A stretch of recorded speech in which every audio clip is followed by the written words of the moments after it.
Hello everyone, welcome to our new channel, the Honda Guys. We are all about Hondas. I'm Navin, your host for today, and today we're going to talk about the facelifted Honda CR-V 2020.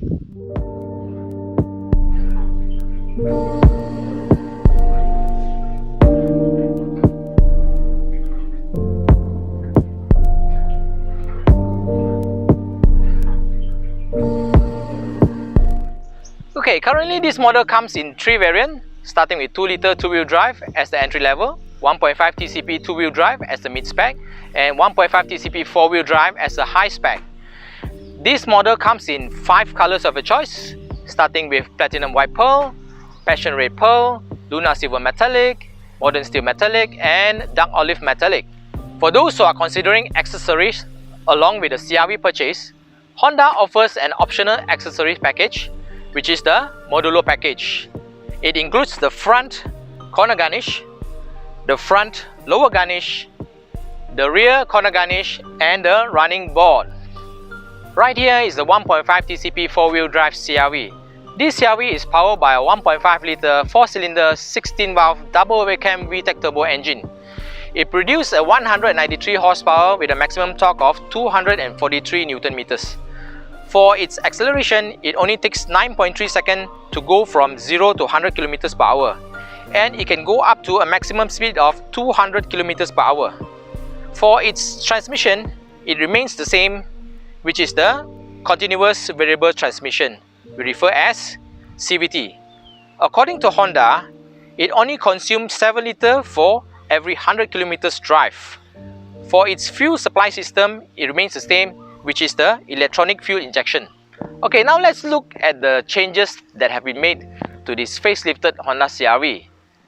Personally, I think this facelifting has made this car looks much more elegant and handsome. Now let's look at the front grille. The front grille is no longer in full chrome finishing. It has been refined with the gloss black finishing. For the headlights and the daytime running lights, it remains the same as LED. For the front bumper, it has been refined to a better look with the chrome finishing right across the bumper. Okay, right here we have the 235/60 Toyo tires with the newly designed 18-inch alloy wheels. This design is what we know as the 5 split spoke design. What do you think of this design? Let us know in the comment below. Right here is the Honda Lane Watch camera, which is now standard across all 3 variants. The Honda Lane Watch camera projects a live image of this vehicle left side blind spot on the car infotainment. Okay, now let's look at the rear portion of this CR-V. Up here, we still have the shark fin antenna. And for the rear tail lights, it is now smoke, which looks a bit darker. And for the rear bumper, it is now refined with a silver finishing right across the bumper. And further down here, we have the newly designed tailpipe finishing, which looks much more elegant and futuristic. I have something cool to show you guys.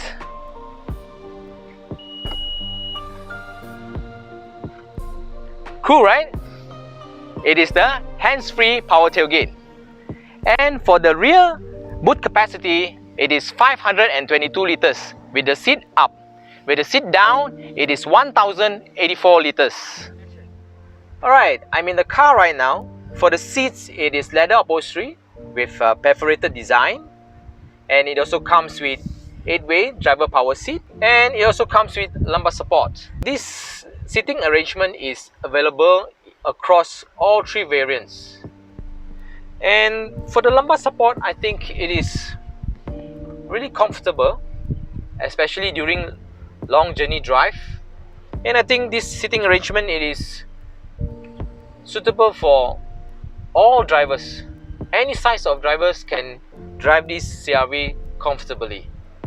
And for the passenger seat, it comes with 4-way power seat, which can be adjusted forward and backwards, and the backrest can be adjusted forward and backward as well. Okay, for the dashboard design, it comes with the premium interior garnish, which is a wood-like design, can be seen here on the dashboard, center console, and also the door panel. This premium interior garnish is only available in the TCP variants. Okay, for the steering wheel, it is wrapped with leather. Feels very nice and comfortable. This is a multi-functional steering wheel. Okay, On the left hand side here, we have the audio control buttons. You also have the hands-free telephone buttons and the multi-information display button. Okay, on the right hand side here, we have the cruise control button with the Honda sensing button as well. Okay, this Honda sensing button is available only on the TCP variants. Okay, at the back of the steering here is the pedal shifters. Okay, right here we have the auto front wipers. This auto front wipers is only available in the TCP variants.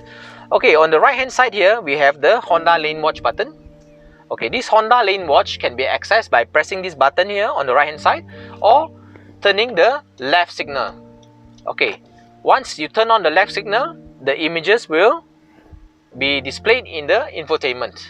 Alright, this steering wheel is the tilt and telescopic type of steering wheel. You can adjust the steering wheel according to your preference. Okay, so about the meter panel, it is the same design as the previous model, which includes the multi-information display. Okay, over here we still have the 7-inch infotainment system, which supports Apple CarPlay and Android Auto. This apps enables you to access your smartphone via USB ports to navigate and to listen to music. And for the aircon, it is still the dual zone climate control. Over here at the center console, the only obvious changes is these USB ports right here. Previously, it was located right inside the center console, which is a bit difficult to access. Personally, I think it's a very smart move to relocate up here for easy access, right? The rest remains the same. We still have these two cup holders right here, a small compartment for you to put your handphone or loose items, and a big compartment right in the center here for your handbags perhaps. You can actually adjust it like this to fit a large handbag inside here. It's a very big compartment. And we still have this adjustable armrest. I'm in the rear seat right now, very spacious and comfortable with lots of legroom and headroom as well. I'm 178 cm tall. The front seat is my usual driving position. As you can see, I still have lots of space between my leg and the front seat. Approximately about 3.5 knuckles of space, and for the headroom is about 1.5 knuckles of space. Right? The rear seat, it is leather upholstery with perforated design. We still have this center armrest here with two cup holders. Right at the center here, we still have the rear air conditioning system. Okay, right beneath there is two USB ports for the rear passenger. Okay, that's all I want to share about this facelifted Honda CR-V. If you'd like to get a Honda, you can contact me at this number below. If you like this video and want us to review more Honda models, please let us know in the comment section below. And please don't forget to subscribe to our YouTube channel. Signing off, I'm Naveen from the Honda Guys. We are all about Hondas. Thank you for watching. Bye.